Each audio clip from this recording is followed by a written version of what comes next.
Hello and welcome. I am Scrapperlock, and this is City of Heroes on the Rebirth server. We are with Quintessence last hour, level 42 Brute, who has 13.7 million XP earned with about 300,000, 380,000 to go to get to a level 43. And we're on a story arc about the Cray.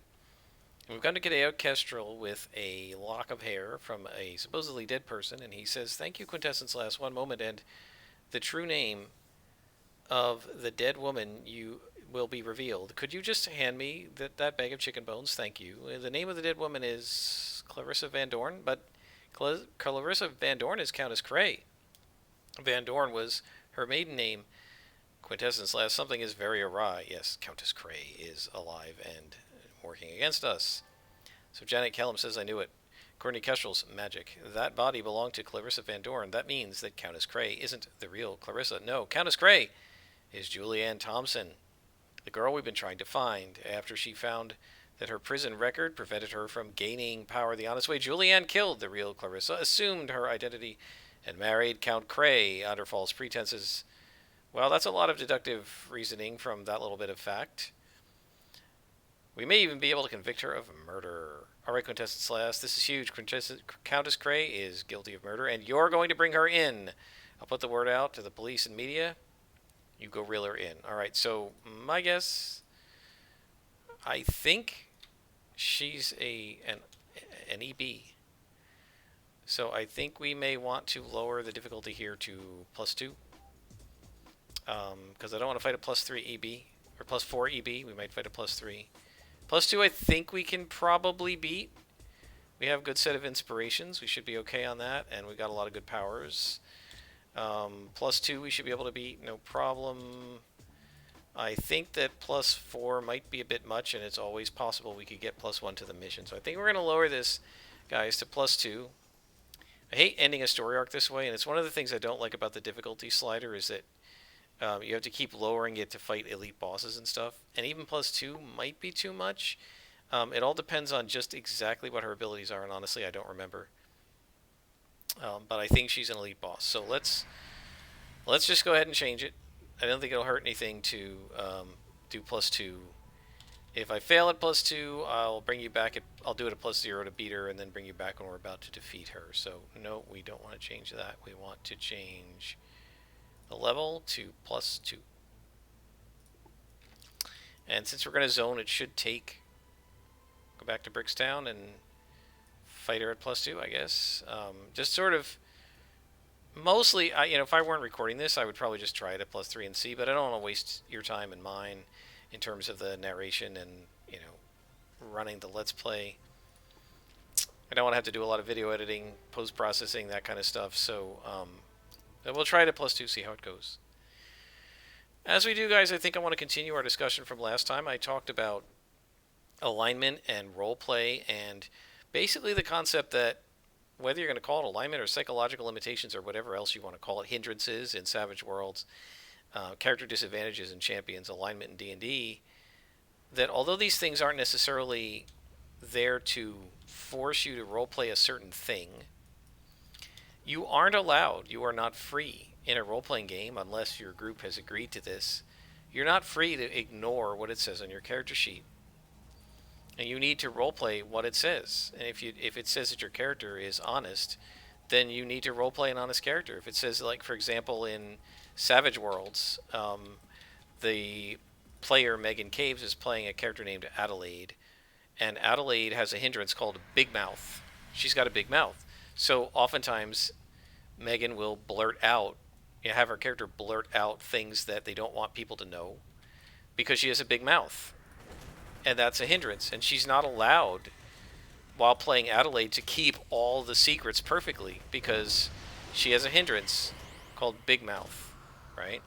She also has a curse. And it's random. They draw from a random deck of cards to see what the curse will do to her each night. And the most recent episode I was watching, the curse makes technology randomly fail in her presence. And the GM, who's, by the way, her husband, said to her, "I'm going to leave it to you to monitor this." Is that Countess Cray? He said, don't forget and remind me, right? And she's not allowed to just ignore that and never have technology fail that night. The rules say for that session, technology fails around her. She's got to play it out. And so we talked about this concept last time, and I did it kind of in the context of champion psychological limitations and also D&D alignments. And I argued that although alignment can't force you to act a particular way in any particular instance, if it says lawful good on your character sheet, you should be playing a character who acts lawfully and good, because that's what it says on your sheet. Just like if you write down in the character's personality section that's not any stat at all that the character is a coward, you should be role-playing a coward and run from fights. You shouldn't be standing there tanking for the team, no problem, if it says in your character sheet that you're a coward. And so that's kind of what we talked about last time. I don't want to rehash that. But I mentioned last time the idea of consent. And the reason I did that is because this came up in the podcast that I was listening to where they were covering alignment and talking about whether it was proscriptive or descriptive. And so they were then talking about consent and how you shouldn't do things to player characters. And basically, as players, you shouldn't do things to each other that each other doesn't consent to. And I think, since they were talking about PvP, I absolutely agree that as a player, you shouldn't do things to the other player's characters that they don't agree to, right? You shouldn't have your character, your thief, steal the holy symbol from the cleric if the cleric's player isn't on board for that. Doing that is not courteous to the other player. And even as a game master, there are limits to what you should do in terms of reacting to the player's consent.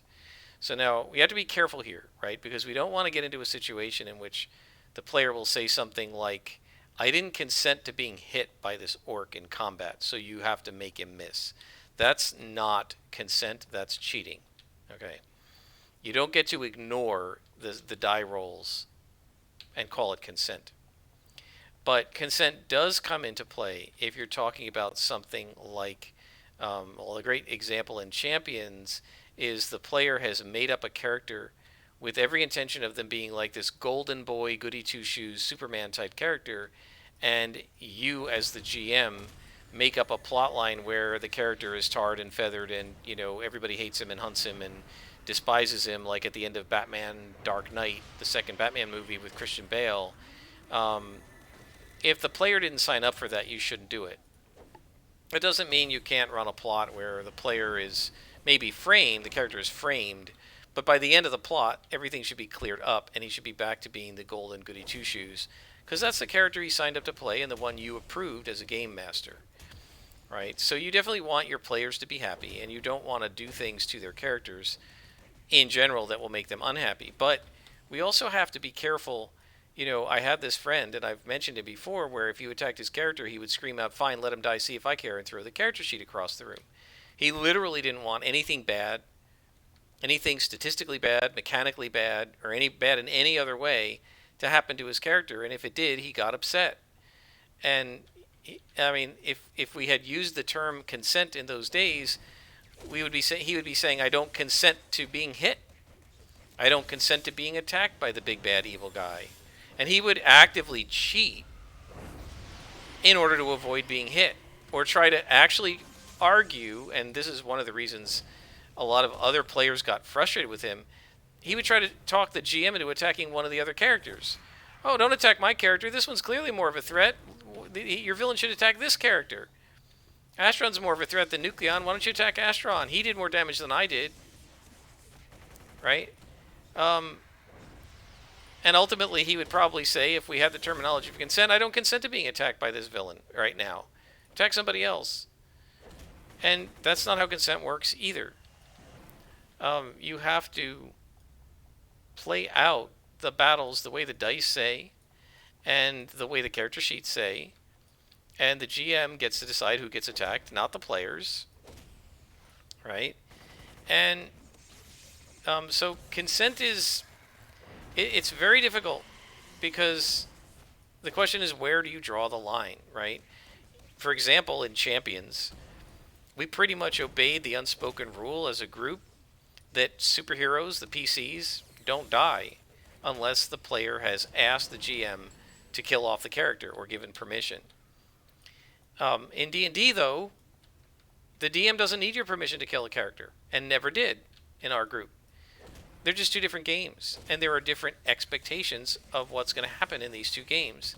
In Dungeons and Dragons, the expectation, because the damage done is lethal damage, and when you get to 0 hit points traditionally in D&D, your character died, it is assumed that characters can die because they can go to 0 hit points, and that kills them. In Champions, however, you die at 0 body, but you mostly take stun damage, and you go unconscious at 0 stun, which usually happens before you're dead. We put characters to dying a few times, which, and there's Security Chief Whitney. I guess she's not in here. We put characters to negative body and dying, but they always got stabilized. They always ended up being saved by their colleagues, and they survived and lived to fight another day, because that's what happens in the comic books, right? Characters generally don't permanently die in the comic books, and so we didn't have them die in our Champions games because we were, being genre appropriate. And so it's fine to, use consent in a case like that to say, well, I don't consent to my character dying, but that's not the same thing as not consenting to being hit or knocked unconscious or defeated in combat or captured. All of those things have nothing to do with consent, right? That's part of the game, right? You consent to the possibility of being captured or knocked unconscious by the fact that you played the game. Just like I consent to this character occasionally being defeated by the fact that I log in and play the game, or because it's a possible consequence. She can't be permanently killed, but she can be sent to the hospital. So when you're talking about consent, right, there's a collaborativeness. We decide as a group what the limits are, whether characters can be killed, that sort of thing. And then once we've decided on those limits, anything outside of those limits, cool, I caught all three of these guys. Well, anything that doesn't fall under those limits, we're kind of consenting to. And so, obviously, during play, things may come up that you don't like. A great example in my game, and I've mentioned this before, one of the players in real life, her father passed away, and her character's father has disappeared, and kind of she doesn't want to roleplay about him at all, right? She doesn't want to roleplay her character grieving over the death of her father, but she doesn't want to actually roleplay with me playing the part of her character's father because she just doesn't want to roleplay about that. So knowing that, I asked her about that. She made him disappear, and I registered that he had disappeared, and I don't know who I've missed here now. We'll keep looking. And so I thought about, okay, well, what happened to him, and do I need to bring him in? And so I thought of what had happened to him, and I thought of a way to bring him in, and then I thought, she might not want to roleplay about this. So again, this is about courtesy. I asked her, what would you like to do?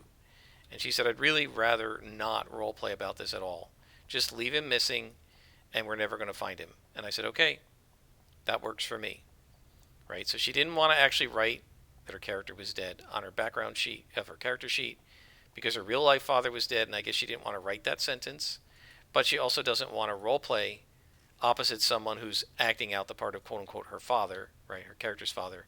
It's just too recent for her. It's only been a couple of years. It's very raw for her, so she doesn't want to roleplay about that.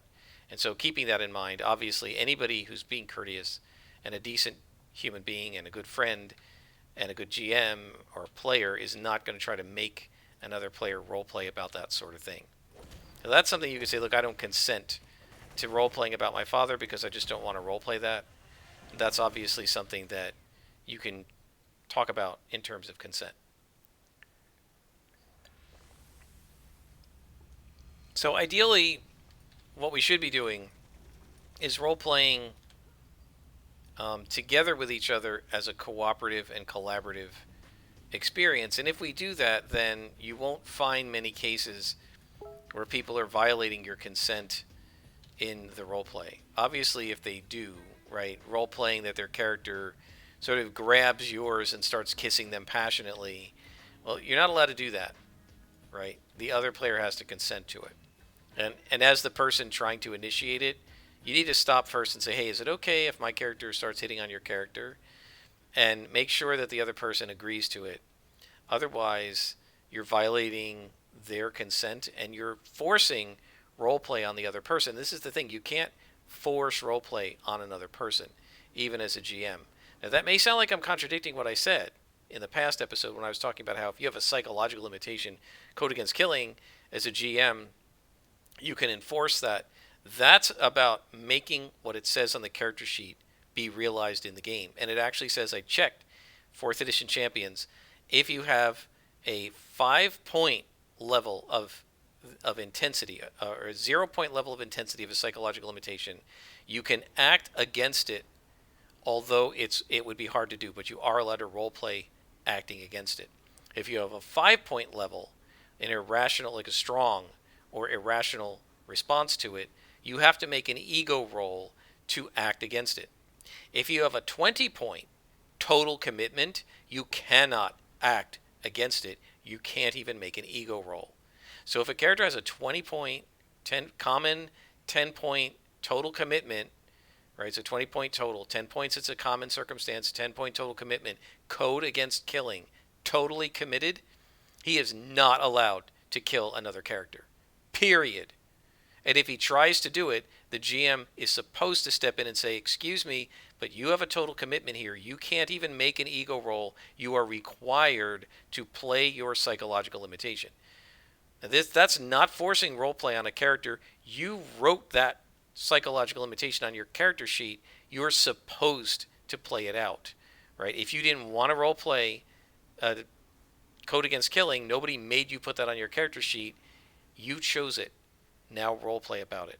Okay, that's not the same thing as somebody coming along and saying, I grab your character, pull her in close, and start smooching with her, right? That you're not allowed to do.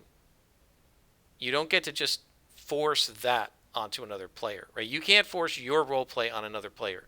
But a GM can enforce the character sheet's contents into the session and say you must roleplay what it says on the character sheet. You're not allowed to give yourself a 4 intelligence in D&D, which is like animal intelligence, and then roleplay that your character is a super genius smarter than Einstein. If you want to be that way, give yourself an 18 intelligence. Put your lower stat in strength, okay, or some other stat.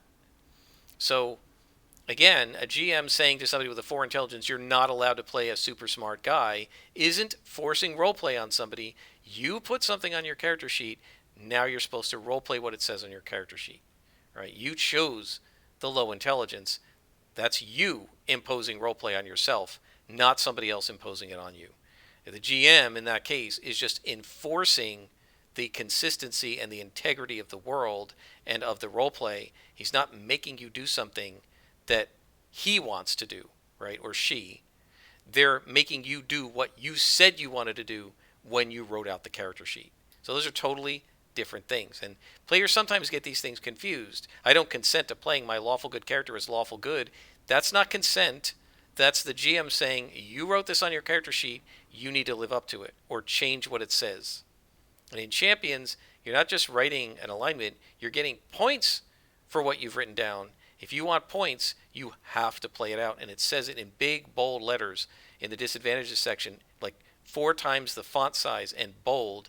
A disadvantage that doesn't disadvantage the character isn't worth any points. If you're not going to play out the psychological limitation you wrote down, you don't get points for it, right? That's not the same thing as consent. That's playing what you designed when you built your character. Okay, let's talk to Janet Kellum, who says, Quintessence Last, I've got some very bad news. The Countess has a lot more power than we realize. We know she's guilty of murder, but the media won't report on our findings, and I can't get a single judge to sign the warrant for her arrest, but that's not all. She's used one of those judges she has in her pocket to get you on the city's most wanted list. So we're not at the end of this story arc. I thought we were, but we're clearly not. Actually, we're far along, but I don't think we're near the end. Let's see what the next one is. We may have to up this back to +3 because that was way too easy. If we can't find some proof of her guilt, you may be arrested on Countess Gray's trumped-up charges. We don't have a lot of leads to go on, but I think we should start by rescuing Howard quickly. Okay, so this won't be the final story arc. So I'm going to pause it here while I reset the mission back to +3, and then I will bring you guys back. Okay, we're back, and we are headed to rescue Howard quickly. And I want to continue a little bit talking about consent. I think there are sort of 3 I guess, three things that are often kind of lumped under maybe the umbrella of consent, depending on what people are talking about. There's that you can't impose role play on my character, right? And there's that I can't use my role play to impose role play on your character. But then there's also that you're required to role play your character as it says on the character sheet, right? You're not allowed to just not do what it says in your character sheet. And I think people sometimes get these things kind of mixed up, right? And they'll complain when the game master says to them, "I expect you to role play what it says in your character sheet, and if you don't do that, you have a problem." Um, if you think back, we talked about the case of a player who was complaining because his GM started not allowing his clerical abilities to work, and the reason and those of his party, and the reason she did that was because, and I disagreed with her interpretation, but whatever you think of her interpretation, she had interpreted that these players had violated their the tenets of their faith, which was a neutral good faith, and they had behaved in a non-good way in her view. Now, whether you believe that or not, since that was her interpretation, she said your gods aren't going to answer your prayers anymore, and therefore you're not going to get your spells back. And these players said, well, it says on my character sheet that I get spells, and you've got to give them to me, which is another way of saying I don't consent to the game master's decision, right, to take my spells away. I don't consent to that. You're not allowed to take my spells away. You have to give them to me. And and I argue, no, he's not free. That's not a consent issue, right? He is playing in a game run by a game master who gets to decide what the gods do, and the game master has interpreted that the gods aren't going to give your cleric your spells back. You can't force the GM to interpret the rules your way, right? And saying if you don't interpret them my way, I don't consent to that. That doesn't work. Right? The game master is the interpreter of the rules, and the game master plays all the NPCs, including the gods, who are NPCs. You don't get to dictate using consent. You cannot use consent to dictate to other players or the GM how other characters besides yourself act. Right? You can't say I don't consent to you disliking my character. We used to have people do this. When I was playing on mushes and muxes, I played on several pure consent role-playing mushes. Superheroes Mux was one of them. It's pure consent. There was no coded system. You wrote out your character in text blocks. Once it was approved, you had to use what it said on your character sheet. So if you said your character was strong enough to pick up a car but not a bus, you couldn't role-play picking up a bus because it didn't say that on your character sheet. It wasn't approved, right? And so there were times when players, got into conflict. Player A is in conflict with player B, and player B says, well, I don't consent to being argued with, or I don't consent to your character hating me, right? You have to like me. Your character has to like mine because I didn't consent to them hating me. And the admins always had to come in and say, no, you don't get to do that, right? You can't say that I don't consent to anybody disliking my character. That's not how consent works. Or the way consent works on a consent mush or mux is I'll say my character attempts to attack yours, and I write that in the text, and then you decide as the player what the result of the attack is. Even then, you can't always say the attack misses. If you do that all the time, they called that, I can't remember the word for it, but kind of like munchkining, but that wasn't the word. There was a different word for it. But it's basically cheating, right? My character, I was actually accused of it once. My character was Dove from the DC Comics, and Dove is a creature of order, and she's very smart, and she can predict the moves of other characters. And so I wrote in there that she, as a being of order, that she's very hard to surprise, and you have to do something that's extremely unpredictable in order to tag her in combat. You can't hit her otherwise. And so we got into this battle, one of the very rare ones I ever role-played there. We got into this battle, and a good friend of mine who wasn't an admin, but he was like kind of friendly with the admins, he was there and he witnessed it, and he kind of stuck up for me. But there were a couple of players who were kind of munchkins themselves, I guess, muchkins themselves, and they kept trying to attack her and hit her, and I kept posing that she dodged out of the way and ducked and so on and so forth. And finally, they got mad and they complained to the admins, and they said this player is whatever they called it, twinking. That's what it was. This player is twinking because she's not allowing, the character's not allowing us to hit her. And so the admins came in and they talked about it, and I said, look, it says on her character sheet that the only way to hit her is to pull a surprise move on her, something that she couldn't predict. I had like a log of what had happened, and I showed it to the admins. They're doing the most obvious things to attack her. You walk up to her with a gun and you shoot at her. Well, that's what she expected you to do. If you want to hit her, you have to walk up to her, aim a gun at her, and then kick her with your foot.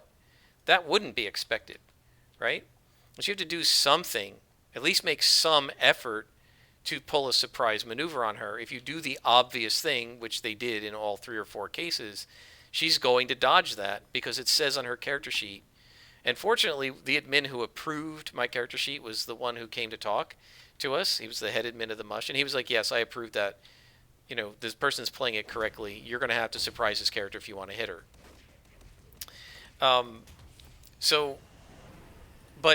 But even in a consent game, I wasn't free to just say my character never gets hit. And there were times when she was surprised in other battles, and she did get hit and hurt badly. And that's all just part of the role play, right? So the idea of consent isn't that nothing bad ever happens to your character. The only time something bad happens if you consent to it. If you're not willing to consent to anything bad happening to your character, you shouldn't role play, because all drama is based on something bad happening to a character. Go watch any TV show, any one that's a drama.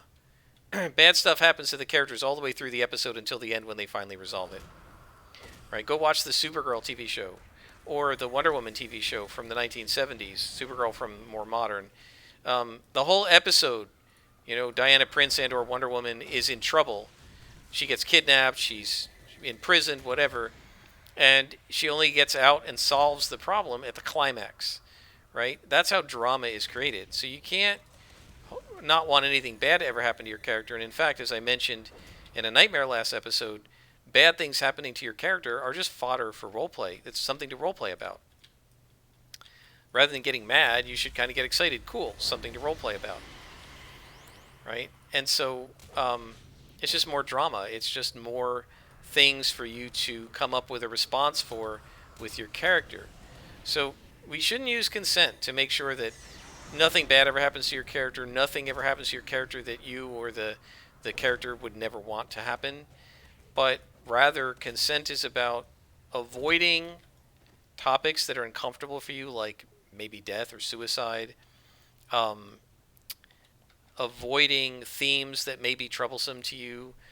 Maybe you're a person who in real life was bullied, and so you really don't want to have your character bullied because it really upsets you. You let the GM know that, and that's a perfectly reasonable thing to discuss in terms of consent.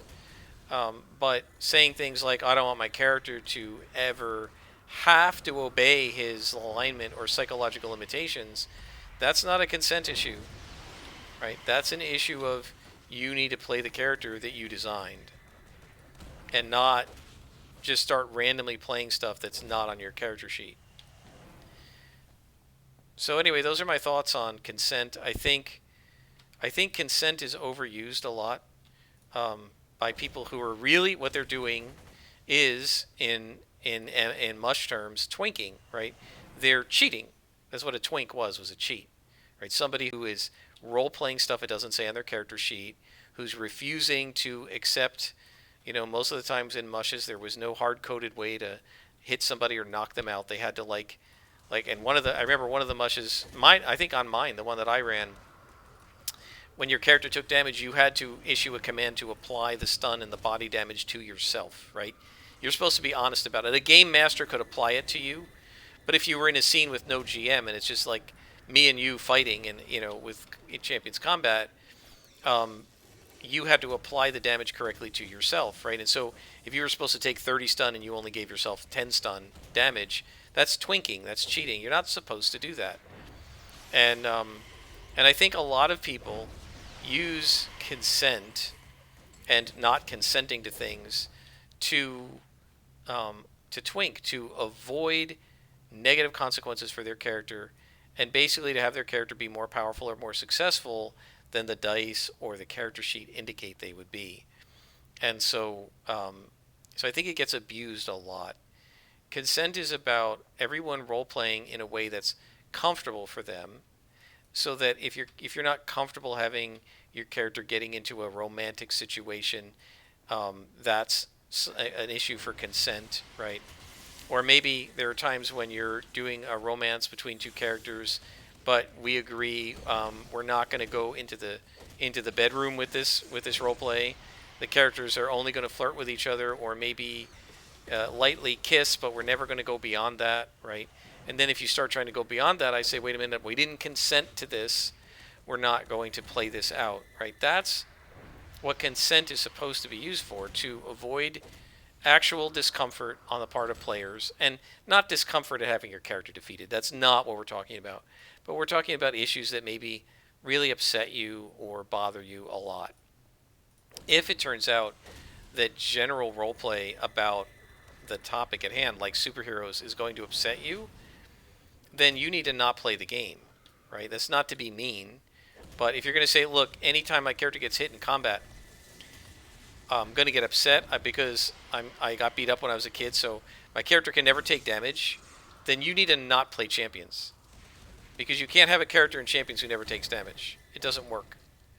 Just like in City of Heroes, right? You can't say, well, if my character's ever defeated, it causes psychological trauma for me. Your character's going to get defeated. Even on +0, you might screw something up and get defeated occasionally. You're not paying attention, you get some lag, whatever. If you don't ever want to see the character get defeated and go to the hospital, don't play City of Heroes, because it's part of the game. So, what we should use consent for at all times is to ensure that everybody has a comfortable experience in the game, but we shouldn't be using it to ensure that our character is powerful, or that things always go our way, or that we never take any negative consequences of actions that our character takes. Consequences are supposed to have actions. That's part of the game and part of the role play, and we shouldn't be saying we didn't consent to the consequences of our character's own actions, which is what I have seen happen a lot from players in terms of on consent mushes. We used to see that a lot. That's where the term twinking came from. I mean, we had a name for it because it was done so much.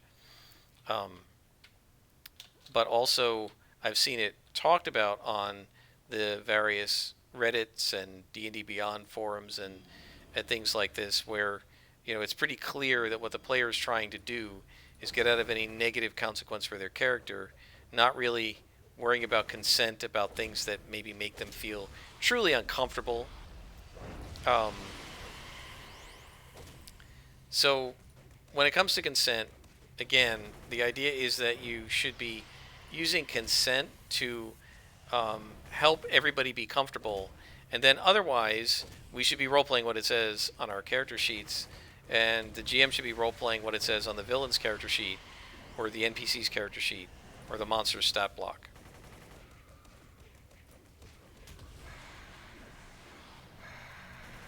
This character's using an awful lot of endurance all of a sudden. I wonder if they're... I don't think they're doing anything to me. She does have 6 toggles running, so... And one of them is very expensive, focused accuracy. We definitely need to get a third endurance reducer on there. It looks like our prisoner is right up there.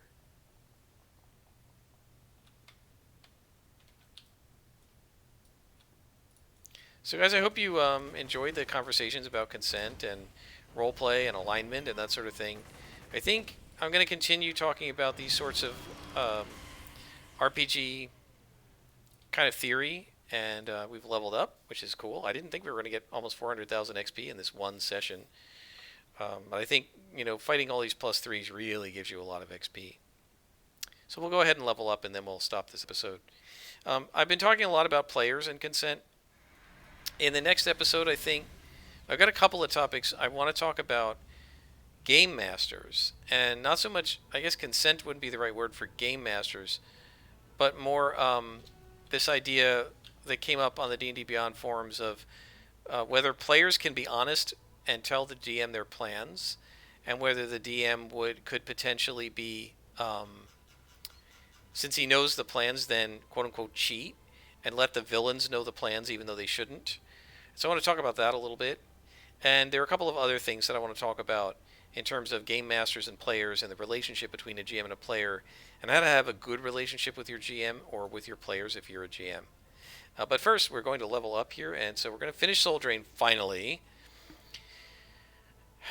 I think we're going to finish Energize. And I think we're going to get that third reduced endurance on the focused accuracy. Since we're trying to do +3s a lot, I think we definitely need that running. So we're going to need in here an endurance, a heal, and Soul Drain is going to be a 2-hit buff. So I'm going to do that off screen. I'll try to get those and craft those. Until next time, folks, I am Scrapperlock, and this has been City of Heroes on the Rebirth server.